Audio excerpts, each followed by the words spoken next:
My name is Susan, and I am a 62-year-old homemaker. My husband Joseph was an office worker but retired last March and is now re-employed. We live in a place surrounded by farms, and many of the people here are farmers. During the farming season, I help out relatives and local farmers. We have 2 children, and we used to live with our oldest son and his wife. Our second son, John, lives in a nearby town in a used house. Our second son's wife is laid back and a bit airheaded, but she's a lovable and adorable wife. On the other hand, our oldest son's wife, Jessica, who lives with us, is quite responsible, and I thought she was just right for our careless eldest son, Daniel. However, she might be too responsible, worrying about our family's future. As my husband's retirement was approaching, she was thinking about what's next even more than we were. My father-in-law's salary will drop significantly once he's retired. That means we won't be able to live as we have been. She said this with a scary face to my husband and me, so I thought she would take over managing the household finances. Before my husband retired, his salary covered most of our living expenses. Our oldest son also contributed to the living expenses every month, but honestly, it wasn't enough to cover his family and our 5-year-old grandchild.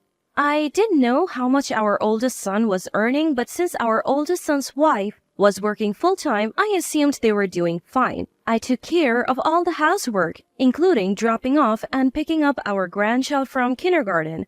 On holidays, they often left our grandchild with me and went out to play, leaving our oldest son behind. My husband complained to our oldest son about his carefree wife several times. "Did Jessica go out to play again? She's always demanding things but does whatever she wants." Our oldest son, who does whatever his wife says, could only laugh it off. As my husband says, our oldest son's wife always interferes with our actions. When our grandchild was born, my husband bought a minivan so we could all ride together. But our oldest son's wife immediately intervened. "Such a big car is inefficient if we're not going out as a family every day." She made a visibly uncomfortable face even though my husband was paying for the whole car. However, when the car was delivered, our oldest son's wife started using the minivan as the main vehicle, and even the gas card was in my husband's name. If we planned to go to a resort as a family on a weekend, our oldest son's wife would get angry on the day. "I'm going out with my friends today, so I will use the minivan." Once she said that, she never changed her mind, and our oldest son's wife ended up using the minivan. It was strange that our oldest son's wife, who was so against buying the minivan, was the one using it the most.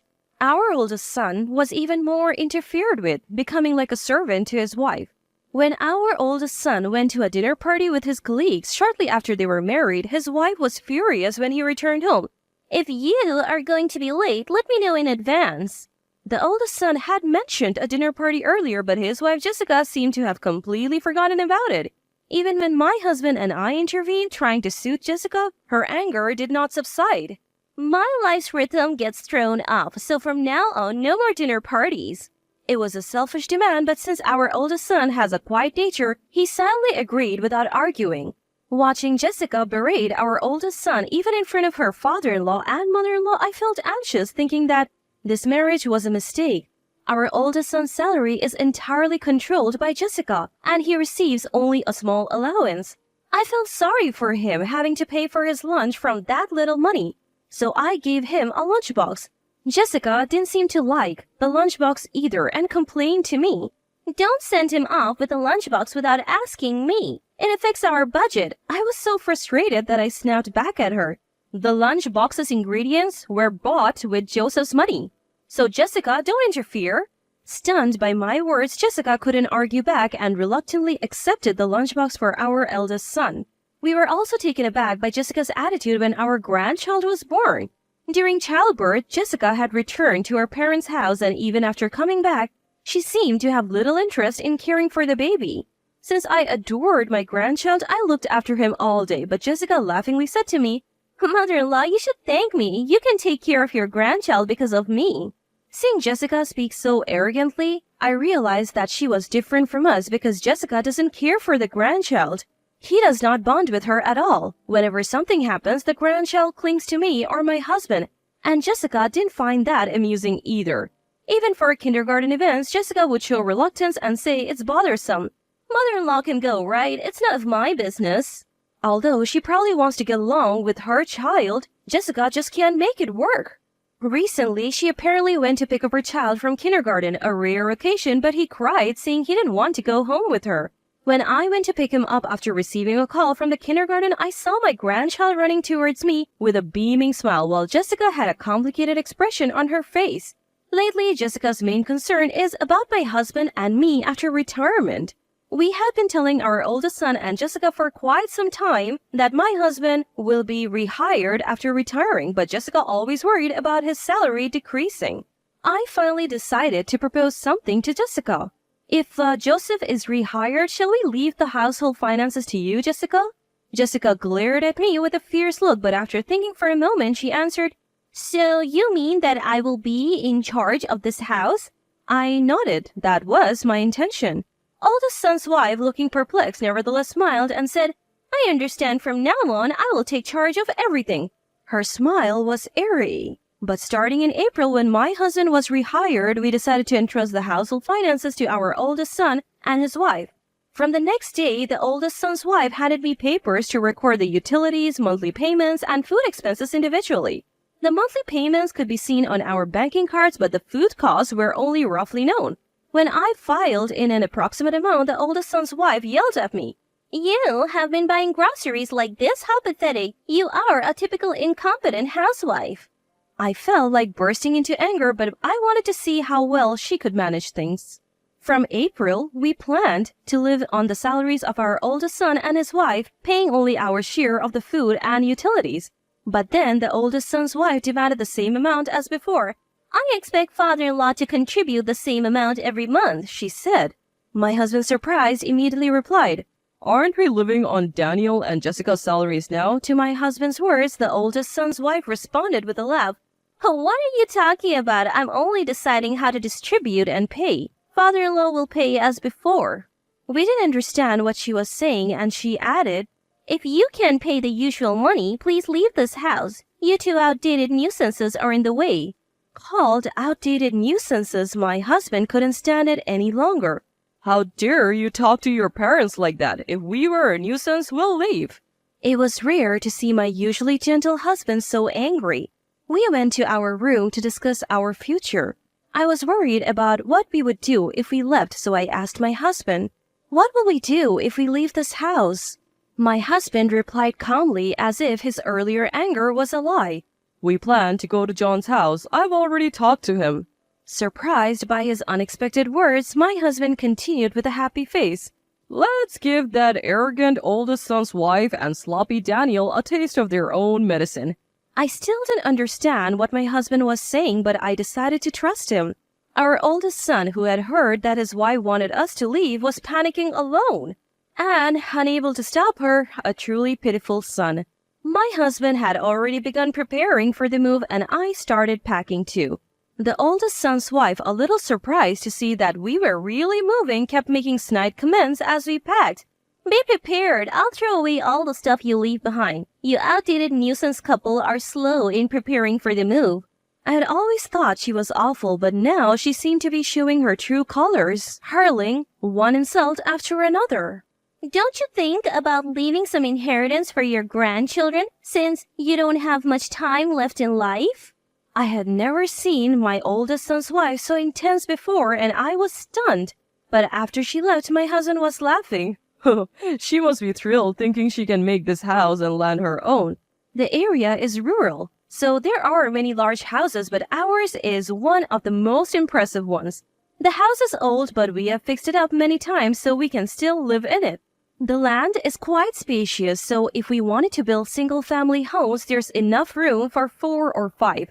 A week after being told to leave this outdated nuisance of a house, my oldest son's wife came to me with a pleased look on her face. "Are you ready to move?" My husband replied with a smile just as big as hers. "We'll be out by tomorrow. Don't worry."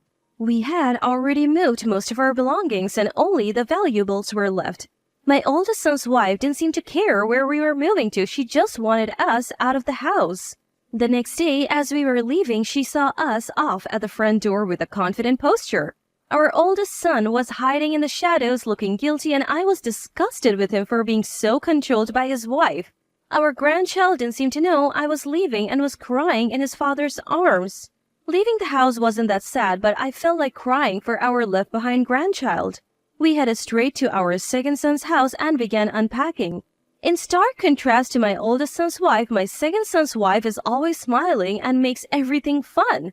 When my second son got married, he bought a used single-family home and my husband helped financially. The house was too big for just the two of them, so I once asked him, "Why did you need to buy such a big house?" He replied with something profound. "Dad told me to buy a slightly bigger house since he was giving me money. He was the one who introduced me to this house in the first place." I wondered why my husband had found a house big enough for two families when we already had our own. Looking back, was he anticipating being kicked out of our house? My second son and his wife, who don't have children yet, were living alone in this big house. They said they had been lonely, but now it would be livelier with us around. My second son's wife works but takes care of the housework and everything was in order. When I offered to help, she shyly asked, I'm bad at cooking, so I would like you to teach me, mother-in-law." My second son, who had been listening, said with an exasperated face, "That's right, my wife's cooking has a strange and mysterious taste, so please teach her properly, Mom." Indeed, the meal my second son's wife made that day was all dishes we had never seen before, and both my husband and I were surprised. A month after moving, we had heard nothing from our oldest son, and we had settled into life in our second son's house, as if we had always lived there. However, a few days later, I received a panic call from my oldest son's wife. "Mother-in-law, the neighbors are talking about church donations and stuff, and someone claiming to be father-in-law's nephew told us to leave the house. What's going on?" My oldest son's wife seemed confused, and I was equally baffled by her one-sided rant. I tried to calm her down. She still seemed panicked, but something occurred to me. For generations, the people living in that house had served as church elders for a nearby church, and we had to collect donations every year. I remember my husband and I splitting the task and going around the neighborhood to gather contributions. We were also responsible for managing a nearby communal cemetery, collecting maintenance fees, taking care of the grounds. My husband, overhearing my conversation with my oldest son's wife, grabbed the phone and yelled at her, "Our family has been the landlords of that area for generations, so we had to take care of everything." He continued with a triumphant look on his face, "I forgot to mention, but that house and land aren't mine. They belong to my brother, but now his son, my nephew, has inherited them." I didn't know all the details, but I knew we were only borrowing the place. According to my husband, we were living rent-free in exchange for him taking over the church elder duties and cemetery management for his nephew. My husband had been covering the property taxes, and the maintenance must have been a relief for the nephew. For my husband, it was not only for the sake of his distant living nephew, but also to preserve the family home passed down through generations. With my husband's explanation, my oldest son's wife seemed to grasp the situation, and she snapped back at him. "I understand about the church, but why are we being told to leave?" she yelled without flinching. My husband explained with a sly smile. "For quite some time, there has been a talk of developing the area around the house into residential land." It seems the nephew had been holding off on the development out of consideration for us, but since we were kicked out, he told the nephew it was okay to proceed. The nephew was also furious after hearing about my oldest son's wife's heartless actions. Since she wouldn't take on the church elder or cemetery management duties, the nephew saw no need to be considerate and suddenly demanded that she vacate the house. Listening to this, I understood why my husband had encouraged our second son to buy a large house. Either way, my husband had been thinking that we would eventually have to leave that house, and he probably chose our second son as a cohabiting partner over our unreliable oldest son. From my perspective, both were unreliable, but comparing the two wives, a difference emerged. The calculating oldest son's wife, realizing she was at a disadvantage, quickly hung up. That night, my oldest son and his wife came to our second son's house, and my oldest son's wife asserted their rights. "Since we are living in that house now, father-in-law will find us a replacement, and of course he will pay the rent." My husband and second son were about to explode with anger at the selfish demands of my oldest son's wife when my second son's wife interjected with an unrelenting comment. Jessica, we bumped into each other in a strange place the other day, didn't we?" At this sudden and inexplicable remark, my second son looked ready to erupt in anger, but his wife showed everyone her mobile phone. On the screen was an image of my oldest son's wife arm in arm with a man none of us had ever seen before. The moment she saw the picture, the color drained from my oldest son's wife's face. The second son's wife continued to press her. I work near that spot, so I have seen you there a few times," she said, showing more pictures one after the other. My oldest son's wife's previous bravado was gone, and she looked down trembling. Even my unreliable oldest son couldn't hold back and yelled, "You've been cheating on me?" Normally, one would give up at this point, but my oldest son's wife wasn't silent. "That's right, I have been cheating. If you didn't have any assets, I would have never married a man like you." Whether defiant or proud, my oldest son's wife spat out her usual harsh words and left with one last parting shot. "A man without a house or land? I'll be the one to break up with you." Without a single word of apology, she left my second son's house. Afterwards, my oldest son and his wife officially divorced. He took custody of their child and substantial compensation was demanded. With the evidence photos taken by my second son's wife, there was no way to deny it. My oldest son rented an apartment and lived with his child. But since we live nearby, I go over to take care of my grandchild. I was worried. They might be lonely without their mother, but they seem happier and more energetic without their disliked mother around. My oldest son's wife, after the divorce and losing the compensation money, borrowed money from her lover and was pressured to repay it, so she fled somewhere. It was probably good for my oldest son to part ways sooner, and all of this was thanks to my second son's wife's efforts. We recently found out that my second son's wife is expecting a baby. Though she often seems absent-minded, it turns out she's the most responsible of all, and I'm sure she will be a great mother. I'll have to take care of 2 grandchildren now, so I want to keep doing my best.